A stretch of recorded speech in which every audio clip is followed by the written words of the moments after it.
Alam nyo ba, sa pamamagitan ng edukasyon, may kakayahan tayong baguhin ang pananaw ng lipunan ukol sa gender equality. Oo, posible. Sa video ito, pag-uusapan natin kung paano nagiging tulay ang edukasyon sa pagtamo ng mas pantay na mundo para sa lahat, alamang ang kasarian. Kamusta mga classmate? Ako si John Joseph Engan at welcome sa aking vlog.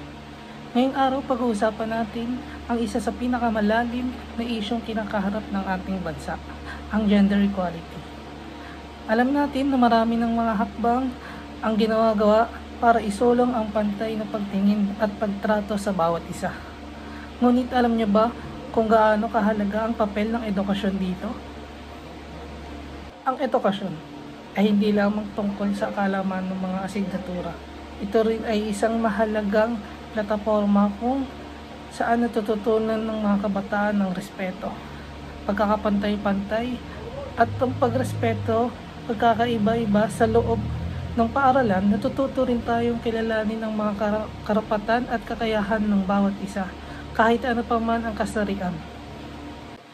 Sa pamamagitan ng aralin, sa kasaysayan at sibika, halimbawa, nakilala natin ang mga makasasayang leader na nagtaguyod ng karapatan para sa kababaihan at LGBTQ+ na sektor. Sa pamamagitan ng ganitong kaalaman, natuto tayo sa pagkakaroon ng empathy at respeto ng mga tao sa ating paligid, anuman ang kanilang gender identity.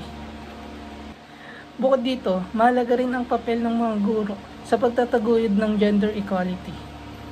Sila rin ang nagbibigay ng tamang gabay at halimbawa sa mga estudyante upang makita ang bawat isa ay may mahalagang contributions sa lipunan.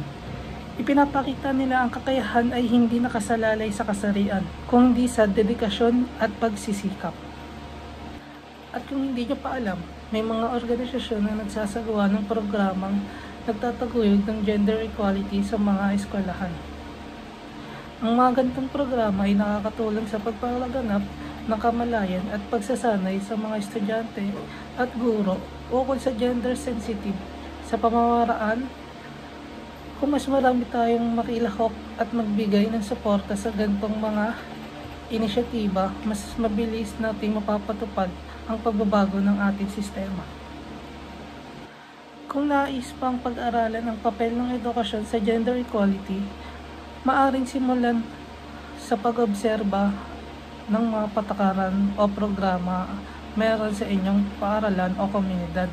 Isipin kung paano nito ay sinusulong ang pantay na karapatang bawat kasarian at kung anong hakbang paang maaaring idagdag o pagbutihin. Maaari ding talakayin ang inyong mga natuklasan sa klase o grupo upang mas mapalalim ang talakayan. Salamat sa panonood at tandaan na sa atin ang kapangyarihan magbigay ng pagbabago sa ating komunidad. Hanggang sa muli,